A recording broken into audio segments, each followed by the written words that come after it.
Bonjour et bienvenue pour ce nouveau tutoriel sur Cinema 4D. Aujourd'hui on va parler de Thinking Particles.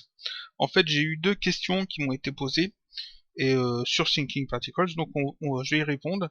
On m'a demandé comment émettre plusieurs formes avec Thinking Particles, c'est-à-dire quand on a un émetteur de particules TP et que l'on ajoute un nœud forme, on indique un élément, un objet qui sera émis. Ça peut être une lumière, ça peut être une primitive ou un objet polygonal. Seulement, comment faire pour que l'émetteur de particules, un seul émetteur de particules, puisse émettre plusieurs formes différentes? Il y a une petite astuce et on va la voir, elle est très très simple. Et avant, je vais répondre à une autre question. On m'a demandé comment on pouvait faire un effet de feu avec Thinking Particles. Alors on peut, c'est pas aussi réaliste que avec des plugins de simulation de fluide, comme par exemple Depit, Krakatoa, Turbulence FD, mais on peut quand même faire des choses intéressantes avec Thinking Particles sur le thème du feu. Donc on va voir ça tout de suite, c'est d'ailleurs la première chose que je vais faire. Donc aujourd'hui, deux choses sur Thinking Particles. Le feu, pas très réaliste, mais quand même pas mal pour des effets, et émettre plusieurs formes avec un émetteur de particules. Donc pour émettre du feu d'abord, je vais avoir besoin donc d'un émetteur de particules. Je pourrais faire un peu orage, mais là je vais faire simplement, je vais faire une sphère. Voilà, on va la faire assez petite. Je vais la mettre ici en 12 faces, et puis ici je vais faire un hexaèdre. Voilà, afin d'avoir que les quadrangles. Je vais rendre ça éditable, et ça va me servir d'émetteur de particules. Je vais la cacher en faisant alternate et un clic sur ces petits points là, une fois, deux fois, pour les avoir en rouge, ce qui cache en fait la sphère. Mais elle est là quand même. Sur cette sphère, je vais ajouter mon expresso. Donc ce que je vais faire, je fais un clic droit, propriété Cinema 4D, et ici tout en bas, je clique sur expresso. Ça ajoute le tag expresso, ça m'ouvre la fenêtre. Vu que Thinking Particles se gère avec expresso. Ici je passe dans Mixpool, j'ouvre ça, Voilà. Et là j'ai Thinking Particles. À noter qu'il faut une version studio pour avoir Thinking Particles. Je sais pas si les versions broadcast l'ont aussi, c'est possible. Mais enfin, toutes les versions ne l'ont pas de Cinema 4D. Si vous avez une version studio, vous êtes sûr de tout avoir. Donc ici, je vais avoir besoin d'un générateur de particules. Donc je vais aller dans le générateur, TP générateur. D'habitude, on prend un peu orage. Ici, je vais prendre plutôt une onde de matière, c'est-à-dire que c'est ma sphère invisible qui va émettre des particules. C'est juste histoire d'avoir un effet un peu plus joli. Donc, onde de matière. Et comme ça, j'ai pas besoin de gérer en fait où est-ce que l'émetteur de particules se trouve. Donc je clique sur onde de matière, sur le nœud onde de matière que je viens d'ajouter, et ici dans ses propriétés, il me demande un objet, et l'objet c'est la sphère. Donc je mets ici ma sphère. Je peux d'ailleurs la renommer si je veux. Oui, je vais l'appeler feu. Même si c'est pas forcément très crédible comme effet de feu, hein. Mais bon, on verra. Donc j'ai ajouté mon onde de matière. Ça, je vais revenir dessus après. Ici, qu'est-ce que je vais avoir besoin d'autre? Je vais avoir besoin d'une géométrie de particules. Donc, dans Simuler, Thinking Particles, géométrie de particules. Voilà, pour pouvoir voir en fait les particules, pour pouvoir leur donner du corps. Je vais leur donner en fait une forme avec une lumière. Donc, je vais ajouter une lumière à ma scène, je clique sur la lumière, voilà. La lumière ne doit pas émettre de lumière, c'est pas une lumière pour éclairer la scène, c'est une lumière pour faire un effet. Donc ici, je vais cocher aucune illumination. Voilà. Ensuite, je vais la baisser à 30%, parce qu'il n'y a pas besoin d'avoir quelque chose de très intense. Au contraire, c'est même mieux d'avoir quelque chose de moins intense. Et je vais ajouter un effet de lentille, afin qu'on puisse voir quelque chose. Donc je vais ici dans lentille, et je vais créer un effet de lentille. Alors, je reprends un peu mes notes parce que je les connais pas par cœur, forcément. Alors, on va essayer de prendre quelque chose qui s'approche le plus. Ici, je prends le HI8. Ici, dans les effets de lentille, pré-réglage HI8. Comme ça, je vais partir d'une base déjà faite. Je clique ici sur Modifier. Et j'obtiens cette fenêtre. On l'a déjà vu, cette fenêtre. On l'a déjà utilisée, j'ai déjà expliqué. Ici, j'ai pas besoin des faisceaux que l'on peut voir ici. Donc ici, élément 1, je mets inactif. Je vais ici sélectionner élément 2, je vais mettre inactif aussi. Je sélectionne ensuite élément 3, il n'y en a pas, donc c'est parfait. Ici, il n'y a pas d'anneau, c'est sur inactif, c'est parfait. Ensuite, ici, je vais changer la couleur et la dimension de l'effet de lueur pour avoir quelque chose qui se rapproche un peu plus du feu. Donc, élément 1, je laisse type 1. Ici, je vais mettre seulement 6% parce qu'il faut que ce soit assez petit. J'ai fait entrer bêtement. Je reviens sur modifier. Je fais souvent cette erreur. Donc ici, seulement 6%. Je clique ici sur la couleur et on va aller choisir une couleur différente. Quelque chose plus dans le rouge. Donc, parce que c'est quand même du feu. Alors, qu'est-ce que je vais faire? Je vais prendre un truc...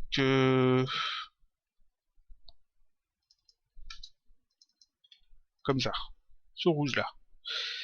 Voilà. 236, 30 et 7. C'est les réglages que j'avais mis de côté. Donc, normalement c'est bon. Je fais OK. Ça me fait un rouge comme ça. C'est parfait. Je vais ensuite dans ici type 2. Élément 2. Le deuxième élément. Je vais lui donner une petite taille. 4%.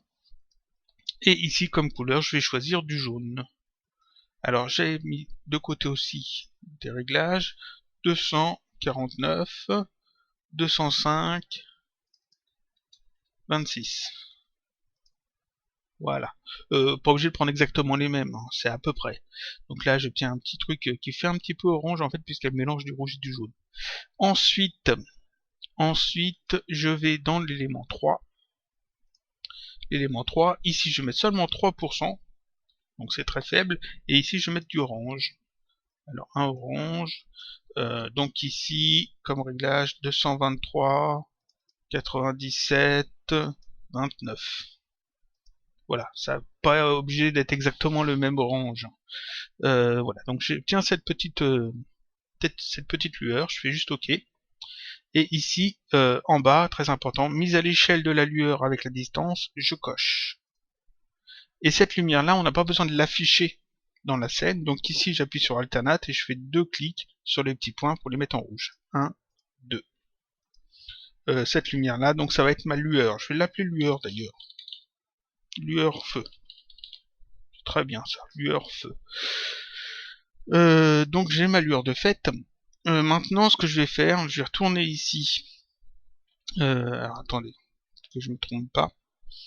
Oui, je vais retourner ici dans le Thinking Particle, c'est-à-dire dans la fenêtre Expression, pour y ajouter en fait le reste.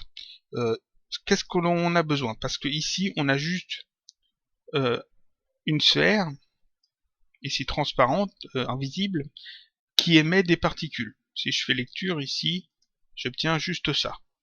Alors je vais mettre 750 frames, histoire qu'on ait un petit peu de marge, qu'on puisse voir l'animation entière. Voilà, donc ça donne ça. C'est pas génial. On est très loin d'un effet de feu qu'on pourrait imaginer. Donc je vais cliquer ici sur onde de matière, pour avoir ses propriétés, et je vais aller modifier ses propriétés. Ici, j'ai besoin d'abord d'avoir beaucoup de particules qui soient émises. Donc au lieu de quantité maximum, ici je vais mettre taux par image, et ici je vais mettre 10. À noter que vous pouvez rester en quantité maximum ou taux par seconde, ou adapter en fonction de la puissance de votre ordinateur, parce que forcément, il faut quand même avoir un ordinateur qui tienne le coup quand on travaille avec beaucoup de particules. Ici, ça passe quand même assez bien, pas de problème, pour moi. Ensuite, durée de vie des particules. Elles n'ont pas besoin de rester très longtemps affichées à l'écran. Ici, je vais baisser ça à 40 frames seulement. Ça n'a pas besoin d'être très longtemps présent à l'écran parce qu'en fait ça s'évapore, ça s'éteint assez vite. Il faut pas que ça soit trop régulier, donc ici je vais mettre 50% de variation de durée de vie. Voyons ce que ça donne. C'est mieux. La vitesse, ici, j'ai pas besoin de quelque chose qui aille très vite. Au contraire, je vais baisser ça à 10 afin de voir juste un petit truc comme ça. Là, j'ai juste l'équivalent d'une petite boule de feu en fait que ça va faire. Mais seulement, je veux que les flammes en quelque sorte aillent vers le haut. On va voir ça juste après. La taille ici, je vais monter ça à 20. En fait, ça dépend un peu des réglages que vous avez mis dans la lueur. Bon, avec les réglages que j'ai mis, 20, normalement, ça devrait être pas trop mal. Si je fais ça comme ça, enfin, on va voir après quand on va appliquer la lueur. Donc là, 20, ici, jusque là, c'est bon. Je reviens sur mon expresso. Ici, on a, comme j'ai dit, juste l'équivalent d'une boule de feu, et on a que des particules, c'est-à-dire si je fais un rendu, ici, j'ai rien qui s'affiche. Donc, ici, je vais avoir besoin d'ajouter un P-groupe, comme d'habitude, un P-conduit, ou P-pass en anglais. Je vais ajouter du vent, de la gravité, et la forme. Donc ça fait quelques nœuds à rajouter. Donc on va commencer d'abord par le P-groupe. Je vais dans TP standard, P-groupe ici, je l'ajoute. Et j'ai aussi besoin forcément d'un P-conduit, ici dans TP initiateur, P-conduit, afin de relier en fait les deux. Ici c'est sur global, je vais changer ça, donc je vais aller dans simuler, thinking particles, paramètres thinking particles, pour obtenir cette fenêtre. On m'a demandé il n'y a pas très longtemps, sur un autre tutoriel, j'avais expliqué en fait comment faire un effet, si je me trompe pas, de feu d'artifice, quelque chose comme ça. Et il y avait, non, c'était sur le laser, je crois. Et il y avait ici écrit étincelle. En fait, il faut que je réexplique à chaque fois parce qu'on me pose souvent la question pourquoi il n'y a pas écrit étincelle quand on ouvre cette fenêtre là alors que je l'ai sur un autre tutoriel. Simplement parce que sur l'autre tutoriel, je l'ai ajouté moi-même. Ici, on peut ajouter autant de groupes qu'on veut. Il suffit de faire un clic droit sur le global et faire ajouter pour ajouter des groupes qu'on peut appeler comme on veut. Ici, je vais l'appeler feu. Et je vais lui donner une jolie couleur. On va mettre une couleur bleue. Voilà. On va mettre ça en bleu. Feu bleu. Ensuite, ce feu bleu, je vais le faire glisser sur le P-groupe et sur le P-conduit. Donc d'abord sur le P-groupe, pour qu'il s'appelle feu, et sur le P-conduit, pour que ce soit également le même groupe de particules.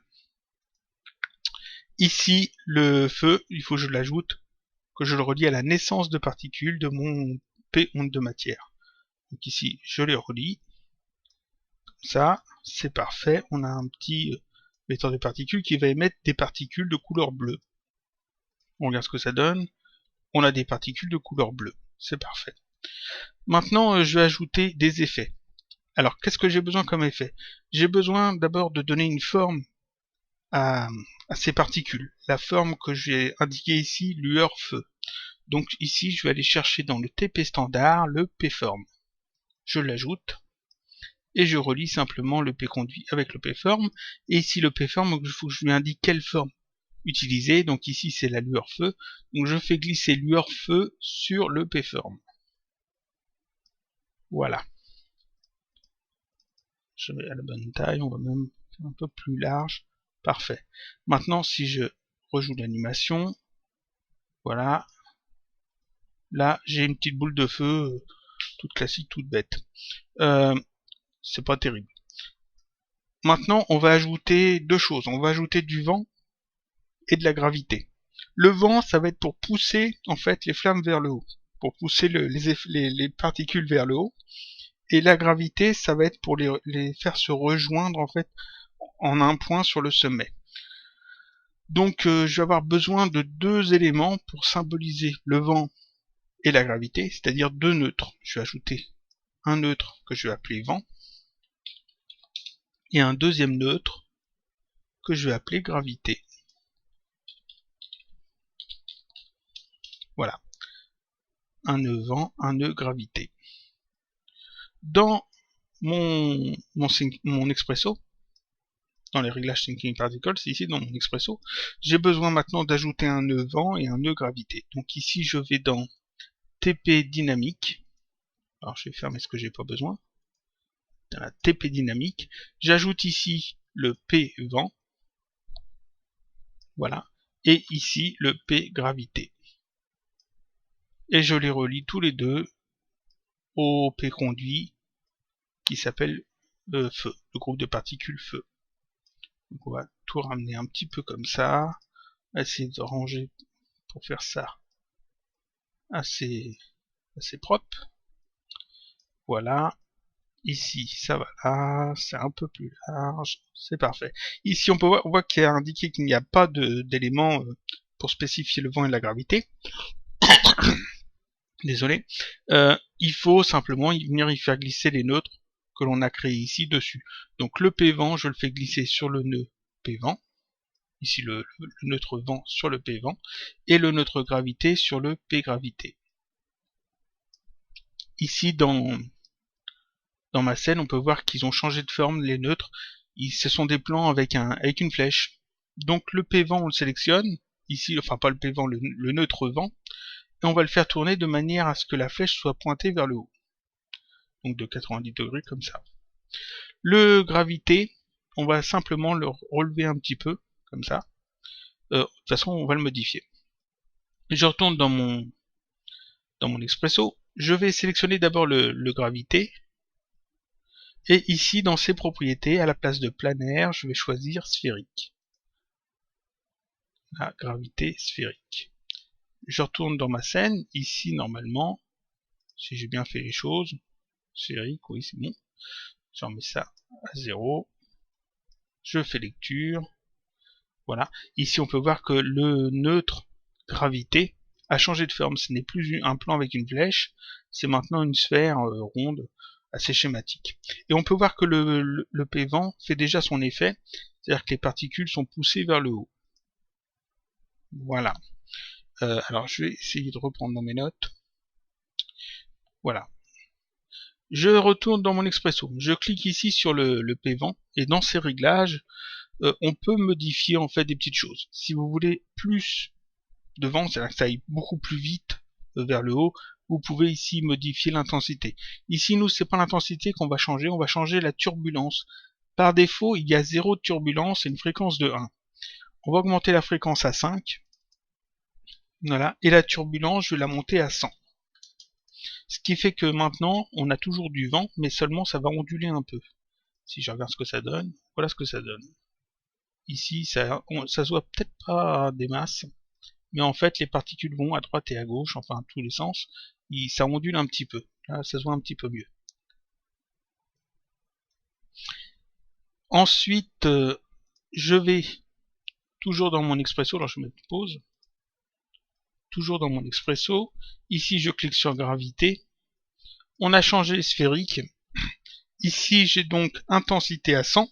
Là, pareil, si on veut augmenter l'intensité, c'est ce qu'il faut changer. Mais moi, ce que je veux, c'est que en fait, les particules ralentissent quand ils arrivent dans la zone de gravité. Donc ici, décroissant, je vais mettre ça à 100.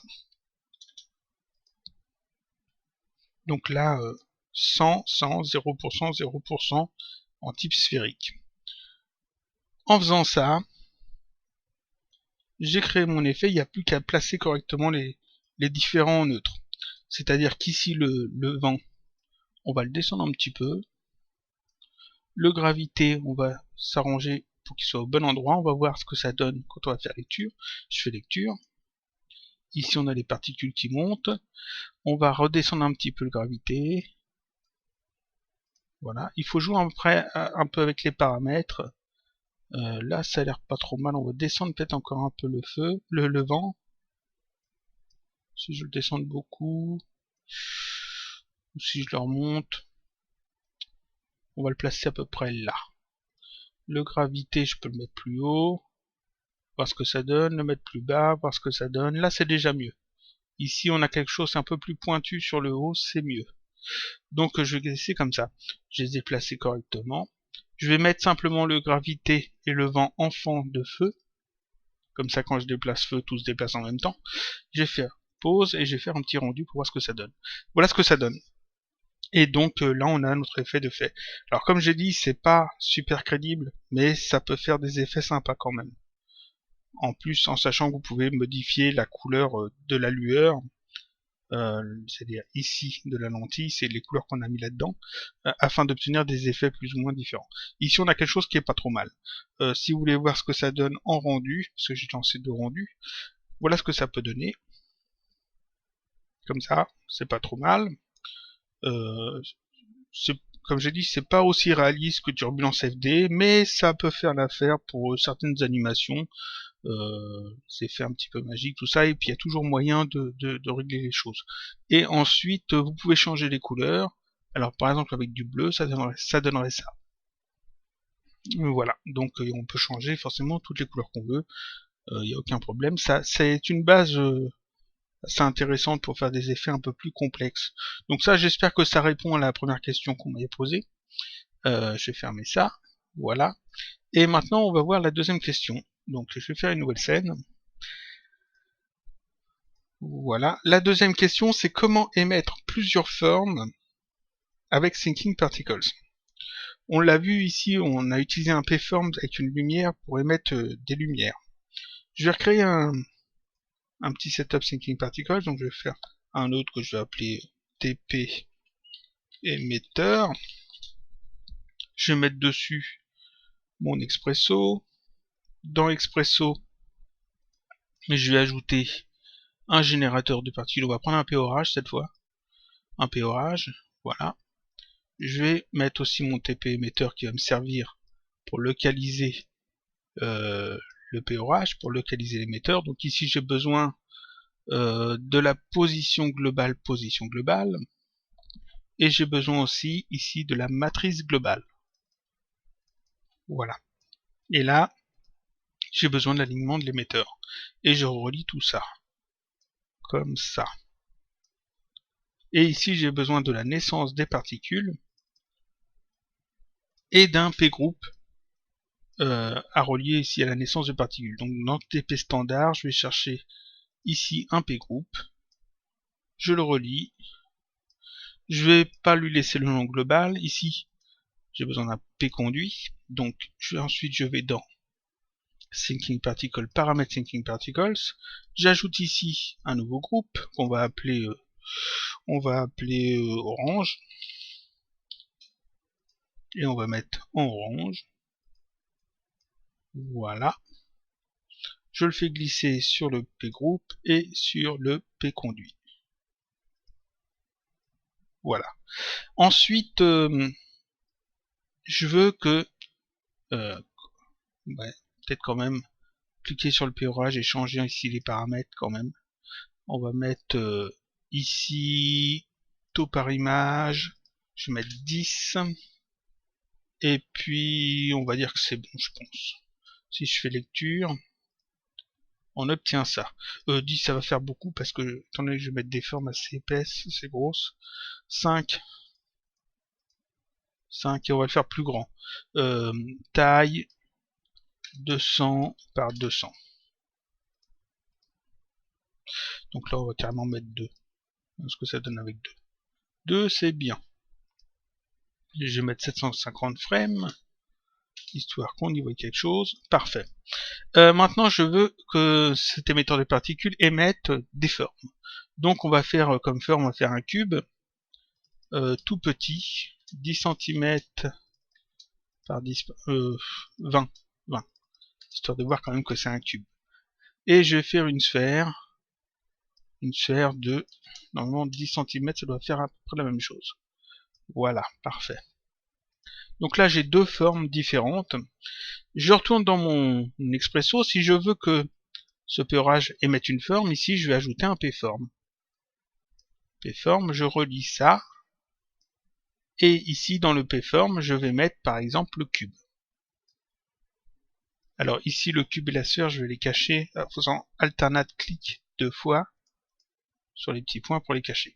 Si je fais lecture ici, j'ai rien parce que j'ai oublié quelque chose d'important, j'ai oublié la géométrie de particules. Voilà.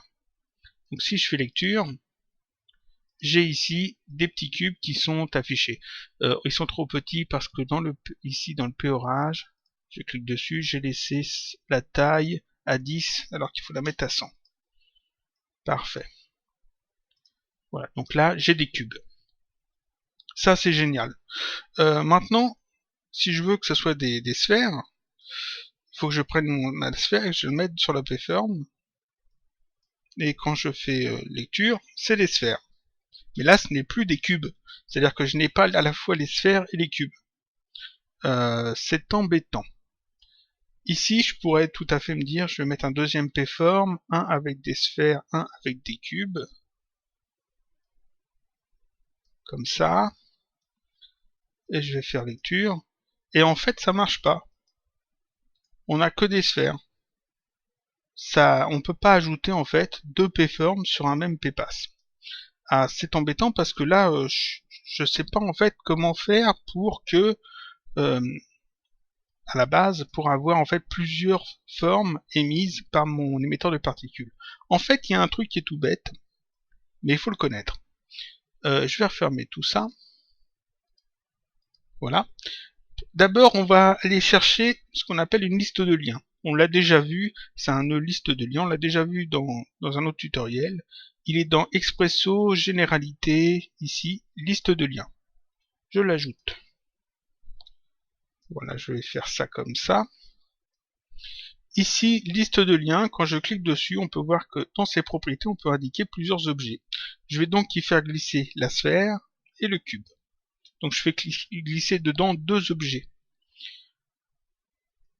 Ici, le nœud, le port lien, je vais le relier en fait au pform, au port objet, voilà, au port objet du pform.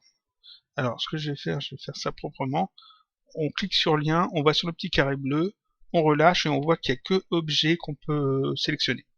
Donc ça le relie en fait à l'objet. On va faire ça plus petit, parfait. Le P conduit on le met là. Ici on a la liste de liens qui contient à la fois la sphère et le cube. Donc ici, dans le objet, ça envoie soit la sphère, soit le cube. Comment on peut savoir si ça envoie la sphère et le cube? C'est en fait l'indice que l'on va rentrer ici qui va nous l'indiquer. C'est-à-dire que si on entre 0 dans l'indice, ça va être l'objet numéro 0, c'est-à-dire ici la sphère. Si on entre une valeur 1, ça va être l'objet numéro 1, c'est-à-dire le cube. Si on entre une valeur 2, ça va être le troisième objet, ici il n'y en a pas, mais ça pourrait y en avoir plein. Ça va être l'objet numéro ici 2, parce que ça commence à 0, 0, 1, 2. Donc ici, si j'envoie 2, c'est le deuxième, et le troisième, ça sera le troisième, quatrième, ça sera le quatrième, etc., etc. Comment envoyer ici une valeur aléatoire? On va non pas aller chercher, parce qu'ici il y a valeur aléatoire, mais on va pas prendre cette valeur aléatoire là. À la place, on va aller chercher tout en bas ici, dans System Preset, le nœud qui s'appelle Random Integer, c'est-à-dire un entier au hasard. Je l'ajoute dans mon Expresso. Ici, ça va me sortir un entier, c'est-à-dire un chiffre qui n'est pas virgule. Donc je vais le relier ici à l'indice. Voilà. Et pour définir quel entier sortir ici, c'est une valeur au hasard. Une valeur au hasard comprise entre 0 et cette valeur-là. Ici, comme j'ai dans ma liste de liens, comme j'ai que deux éléments, le 0 et le 1, je vais ici mettre dans les propriétés de mon random integer, ici je vais mettre 0, et ici je vais mettre 1. Donc ça sortira soit 0, soit 1. Si on regarde ce que ça donne, je fais lecture. À chaque fois qu'une particule est émise, à chaque fois que le POH émet une particule, ce nœud d'entier aléatoire émet soit 0 soit 1 qui rentre dans la liste du lien, qui indique au pform de prendre la forme soit 0 soit 1. Si ici je rajoute des éléments, par exemple si je rajoute une petite pyramide, on va la faire toute petite, 20 par 20 par 20. Donc je retourne ici dans ma liste de liens, je rajoute la pyramide, je la cache dans ma scène. Ici, si je veux qu'elle soit prise en compte, il faut que j'aille dans l'entier aléatoire et que ici j'indique 2.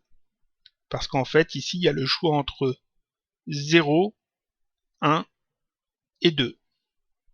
Et si je fais ça, j'ai maintenant 3 formes aléatoires qui sont émises par mon émetteur de particules. On peut leur donner forcément des textures. Alors par exemple la pyramide, la sphère et le cube. On va mettre des couleurs un peu au pif, du rouge, du bleu, et puis on va dire du vert. Voilà. Je remets ça à 0, je fais lecture, et ici on a des objets rouges, verts et bleus qui sont émis de mon émetteur de particules. Voilà, ça c'est la méthode pour émettre en fait des formes différentes avec un seul émetteur de particules, avec un seul élément P-form. Donc en fait c'est tout simple, on utilise ce nœud particulier qui permet de sortir un entier aléatoirement compris entre cette valeur-là et cette valeur-là. Cet entier aléatoire va rentrer dans la liste de liens et indiquer en fait quel élément de la liste de liens placer dans le P-form. Donc à chaque fois qu'une particule est émise, ça change. Et ensuite, le P-form fonctionne comme un P-form classique, c'est-à-dire qu'il est relié au P-conduit. Le P-conduit, lui, reprend les données du P-groupe, et le P-groupe, c'est en fait le contenu du P-orage. Donc voilà, ça c'est le truc tout bête, tout simple, pour émettre plusieurs éléments. Ici, j'ai utilisé, comme vous voyez, des formes primitives. J'aurais pu utiliser des lumières, comme on a vu dans le truc précédent, des lumières avec un effet de lentille, avec des couleurs différentes par exemple. Une lumière qui aurait une couleur bleue, une qui aurait une couleur orange, et une qui aurait une autre couleur. On peut mettre autant d'éléments qu'on veut, et puis comme c'est fait avec Expresso, on peut gérer ça avec des données utilisateurs par exemple, on peut se faire un petit setup sympa. Ici en fait, upper limit, c'est-à-dire cette valeur-là, en fait c'est la quantité d'objets qu'il y a dans liste de liens. La quantité moins 1. C'est-à-dire que vu que le 0 compte, ici il y en a 1, 2, 3, donc c'est 3 moins 1, ça fait 2. Ici on met 2. Vous pouvez tout à fait calculer ça, c'est-à-dire que si vous utilisez des données utilisateurs, vous pouvez ici récupérer la quantité d'objets, faire un petit calcul, récupérer un nombre qui va dans une donnée utilisateur. Cette donnée utilisateur de l'autre côté, vous pouvez tout à fait la faire rentrer dans le upper limit ici. Voilà. Donc c'est des trucs tout bêtes. Ça c'était pour répondre donc à la deuxième question. Voilà, c'est tout pour cette semaine. J'espère que ça va servir. Qu'est-ce que je pouvais dire aussi d'autre? Oui, si vous voulez me poser des questions, je répète que vous pouvez me poser les questions en commentaire des vidéos. En commentaire du blog et sur le forum Graph2Graph. Non, Graph4Graph. Ça a changé. Graph4Graph. Je mettrai le lien dans la description de la vidéo. C'est un forum où j'y suis sous le pseudo de Kamigeek. Ensuite, qu'est-ce que j'ai d'autre à dire? On me demande assez souvent si j'ai un Skype. Oui, j'ai un Skype, mais non, je m'en sers pas. Il est jamais allumé, donc en fait, c'est pas la peine d'essayer de me joindre par Skype. Je lance jamais le logiciel, ça pose trop de problèmes avec le serveur web local, et puis avec des réglages, et puis c'est chiant, ça me gêne plus qu'autre chose. Donc je dis jamais Skype. Ensuite c'est tout. Donc je vous dis à la semaine prochaine pour un autre tutoriel, toujours sur Cinema 4D.